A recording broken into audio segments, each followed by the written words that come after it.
Hello အားလုံးမင်္ဂလာမြတ်တိုင်းဆန်းမြန်မာနေပြီးတော့ပြန်လည်ကြိုဆိုလိုက်ပါတယ်ခင်ဗျဒီနေ့ကျွန်တော်မျှဝေမယ့်အကြောင်းလေးကတော့ကိုယ့်ရဲ့ Facebook ကောက်ပေါ့နော်ကို login ဝင်ထားပြီးတော့ကိုသုံးတယ်ပေါ့နော်ဒါပေမဲ့ Facebook ကောက် password ကိုမေ့သွားလို့ရှိရင်ဘယ်လိုမျိုးထည့်ရမလဲဆိုတော့မသိတဲ့မိတ်ဆွေများအတွက်ကျွန်တော်ဒီဗီဒီယိုလေးကိုအဆုံးထိကြည့်ရှုပေးပါခင်ဗျဗီဒီယိုကိုအဆုံးထိကြည့်ရှုမှလည်းမိတ်ဆွေတွေအနေနဲ့Facebook ကောက် password အသစ်ကိုဘယ်လိုမျိုးထည့်ရမလဲဆိုတာကိုသိရှိမှလည်းဖြစ်ပါတယ်ခင်ဗျဒါကြောင့်မို့ကျွန်တော်ဗီဒီယိုလေးကိုစလိုက်ရအောင်ခင်ဗျဒီဗီဒီယိုလေးမစတင်မီကျွန်တော် channel ဖြစ်ကြတဲ့ Facebook YouTube TikTok နဲ့ Telegram channel တို့ကိုလည်း like and subscribe နှိပ်တော့ပေးဖို့ကျွန်တော်အနေနဲ့တောင်းဆိုပါတယ်ခင်ဗျာဒါဆိုရင်ကျွန်တော်ဗီဒီယိုလေးကိုစလိုက်ရအောင်ခင်ဗျာကျွန်တော်ကိုယ့်ရဲ့ Facebook ကောက်ကိုဝင်လိုက်ပါတော့ကျွန်တော် Facebook ကောက်ရောက်ပြီဆိုလို့ရှိရင်ကျွန်တော်ညာဘက်ထောက်ကမီနီဘာတန်းလေးကိုကျွန်တော်နှိပ်ပါခင်ဗျာ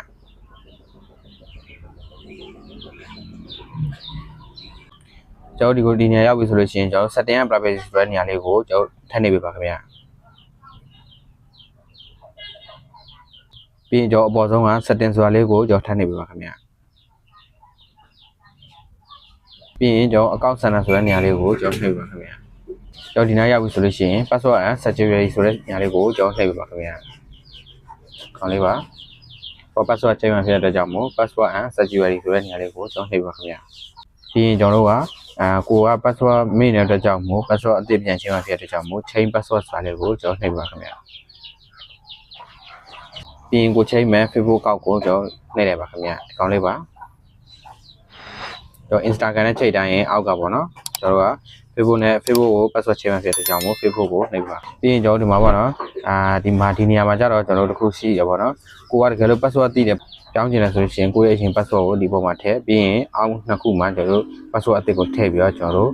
အောက်က change password ဆိုတာလေးကိုကျွန်တော်နှိပ်ပေးလိုက်ရင်လည်းကျွန်တော်တို့ password ပြောင်းသွားပြီပေါ့နော်ဒါပေမဲ့ကိုက password မသိတဲ့အတွက်ကြောင့်မို့ကျွန်တော်တို့ password ကိုအသစ်ဘယ်လိုပြောင်းမလဲဆိုတော့အောက်က forgot your password ဆိုတာလေးကိုကျွန်တော်နှိပ်ပါခင်ဗျခေါင်းလေးပါ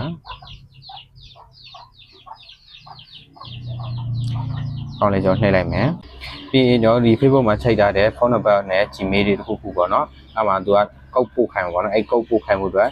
အဲ့ phone number နဲ့ Gmail ဖုန်းနံပါတ်ပေါ်ရင်ဖုန်းနံပါတ်ကိုက Gmail နဲ့ချိန်တိုင်း Gmail အဲ့ဒါကိုကျွန်တော်အမှန်ချစ်ပေးရမယ်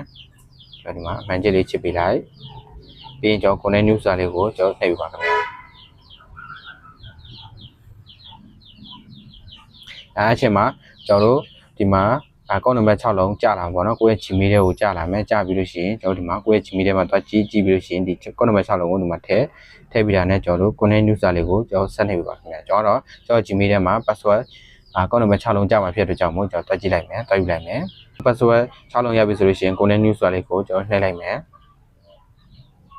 အဲဒီမှာကျွန်တော်တို့ password အသစ်ချိန်လို့ရပြီပေါ့နော် create new password ဆိုပြီးကျွန်တော်ပေါ်လာပြီအဲ့ခါကျလို့ရှိရင်ကျွန်တော်တို့ဒီမှာကို change တဲ့ password ကိုဒီမှာထည့်ပြီးကျွန်တော်ဒီကောင်လေးကိုမှန်ချစ်လေးချစ်ပါခင်ဗျာအဲ့ကောင်လေးကိုကျွန်တော်တို့မှန်ချစ်လေးချစ်ပြီး next ဆိုတာလေးကိုကျွန်တော်တို့နှိပ်ပေးလိုက်ရုံနဲ့ကျွန်တော်တို့ကိုယ့်ရဲ့ Facebook account password ကအသစ်ချိန်သွားပြီလေဖြစ်ပါတယ်ခင်ဗျာမိတ်ဆွေတို့အနေနဲ့လည်းကျွန်တော်ဗီဒီယိုကိုအဆုံးထိကြည့်ရှုပြီးတော့ like လုပ်တက်မယ်လို့လည်းကျွန်တော်အနေနဲ့မျှော်လင့်ပါတယ်ခင်ဗျာ